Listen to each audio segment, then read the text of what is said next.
لبنانی وزیراعظم نواف سلام نے خبردار کیا ہے کہ اسرائیل لبنان میں زمین جلا دو پالیسی پر عمل پیرا ہے۔ نواف سلام نے جنوبی لبنان میں قصبوں اور دیہات پر اسرائیلی بمباری کو اجتماعی سزا قرار دیا۔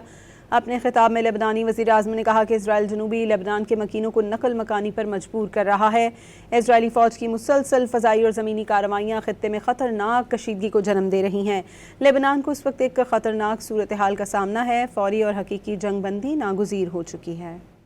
لبنانی وزیراعظم نواف سلام نے خبردار کیا ہے کہ اسرائیل لبنان میں زمین جلا دو پالیسی پر عمل پیرا ہے۔ نواف سلام نے جنوبی لبنان میں قصبوں اور دیہات پر اسرائیلی بمباری کو اجتماعی سزا قرار دیا۔ اپنے خطاب میں لبنانی وزیراعظم نے کہا کہ اسرائیل جنوبی لبنان کے مکینوں کو نقل مکانی پر مجبور کر رہا ہے۔ اسرائیلی فوج کی مسلسل فضائی اور زمینی کارروائیاں خطے میں خطرناک کشیدگی کو جنم دے رہی ہیں۔ لبنان کو اس وقت ایک خطرناک صورتحال کا سامنا ہے، فوری اور حقیقی جنگ بندی ناگزیر ہو چکی ہے۔